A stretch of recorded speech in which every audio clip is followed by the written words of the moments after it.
concept is getting the bag and busting it wide open and doing it again. You understand me?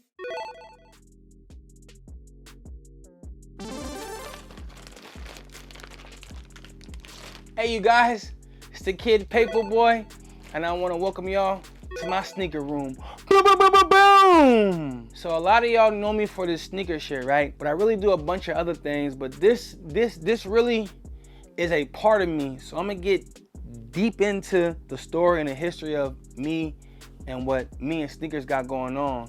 This right here is a 2002 Nike Dunk Supreme Low Royal Blue, which was pretty much birthed from this joint right here, which was a Jordan True Blue 3.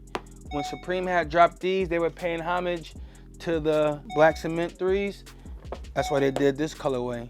You know what I'm talking about? Growing up, skateboarding wasn't really a big thing in the black community. You would be called a white boy if you skated, or a nerd ass nigga. People really didn't care because people that love skating just did it for the game. But slowly, I feel like when Tony Hawk finally dropped, Tony Hawk Pro Skater dropped like in '98, we had that one black skater called Kareem Campbell.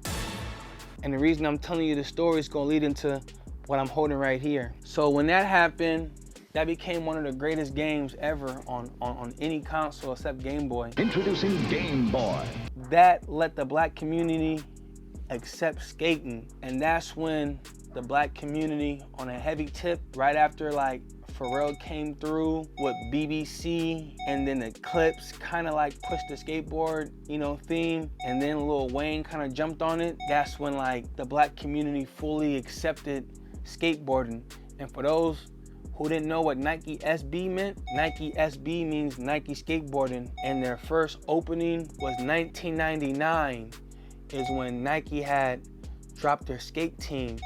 And a lot of companies, a lot of shoe companies, especially Supreme, this is a real story, it's a real fact I'm about to tell y'all. When they had came in 1999 and entered the skate world, Supreme didn't like that. What Nike was doing, it was called culture vulturing. It seen how much of an uprise the skating world was, and Nike wanted their little share of that. So they had drafted some players like P-Rod, you know, a couple other players, but P-Rod's like a later Nike Pro skater. Supreme didn't like that, so they had dropped this one shirt that read, "Fuck Nike." You could probably buy that shirt off Grails right now or eBay, but the reason why they had the name "Fuck Nike" is because they didn't like how Nike came and tried to be a culture vulture and try to infiltrate the skate world that they put their heart, blood, and sweat and tears into it. And later on down the road, I guess Supreme and Nike came to the round table as bosses do, and you know, created some deals. This was one of the deals that they scored, and now every season, Nike and Supreme, they got collabs. They got collabs with the Foamposites, the Blazers, a bunch of Dunks, Air Forces, Air Force 2s, a bunch of sneakers, man. But that's a real fun fact about Nike SB and Supreme. Okay, so my first encounterment. I'm gonna tell this story every time I get asked, or every time I hold this shoe right here. This specific shoe right here, True Blue White Supreme Lows. If there's a word to describe more than a brother, this is what this man is to me. His name is Warhan. That's W-H-A-R-H-A-N. Don't want to call this man a friend. He has been a brother to me, a real brother. Not the big brother that's just irritating you, you want to just beat up and kill. This is like the brother that is gonna fight a war with you, that's gonna bring to you, that's gonna add to the game, add to the score, bring value. That's the type of brother this man is to me. When we was little, when we first met around 1998, 1997, we met on some Pokemon shit. And from there, we just grew up and grew closer, went from Pokemon to the video games to the sneakers, and now we on some real life shit. But he used to invite me to his crib, and then back he had a computer, and he was literally the first person I knew with the shit called the internet. You know what I'm talking about? www.com, the World Wide Web. And he had gave me my first computer. It was like a compact Presario from CompUSA.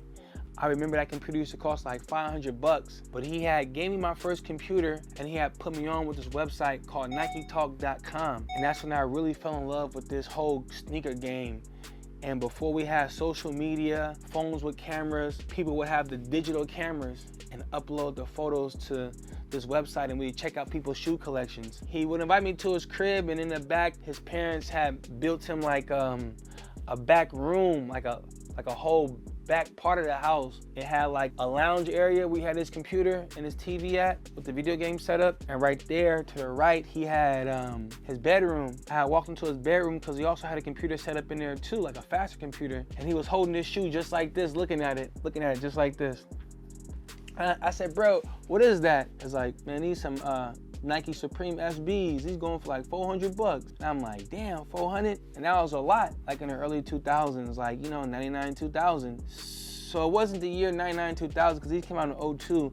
So it had to have been like 02. Matter of fact, when these things just came out, excuse me. Even in the early 2000s, 400 bucks for a pair of shoes was a lot of money. He had just put me on with this company called Supreme. We were skateboarding, but we didn't really, Nike had the phony skateboard shoes because Nike wasn't a big thing for the skate world yet. It was still like DVS, which was the sponsorship for Keith Huffnagel, rest in peace. DC's was a good shoe too. I had a pair of Royal Blue joints I bought from Copeland's at Stonestown. That's the story I'm gonna always give y'all when I show y'all these True Blue Supreme lows. I just wanna thank that man Han for just showing me, the game. It's a beautiful thing, man. So it's the blue pair right here.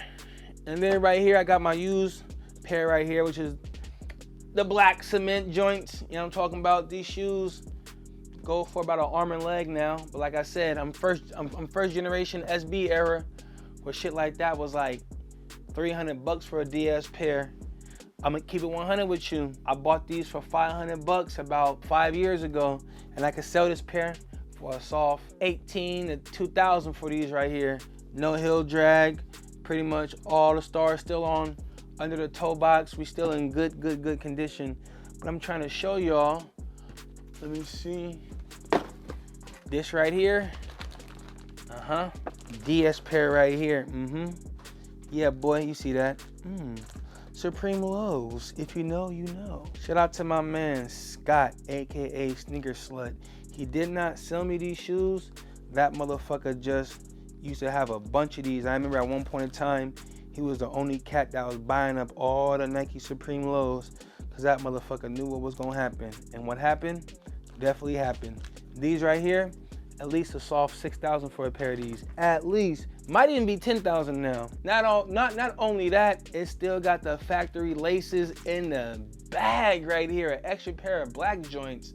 Come on, man. To me, when you talk about SBs, you have to include these. There has been a bunch of different series, from the brown box, silver box, purple box, gold box, pink box. I don't even know what box they're on right now. It might have only been that Tiffany colorway, because when the Tiffany's high dropped, it was like the Tiffany and black box. But I also think the Cali highs dropped in that same box too. Is it fair to say that the Tiffany and black box is an SB box also? Who knows?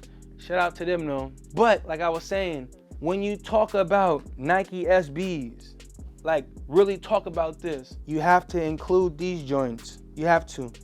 Top tier. We're gonna talk about another SB. I'ma just keep it real with y'all. This SB I'm about to pull out is the ultimate SB period. I don't give a fuck who you are, who you know, how much money you have, and how much of a sneakerhead you are. It's only 100 pair of these, and they only released in a place called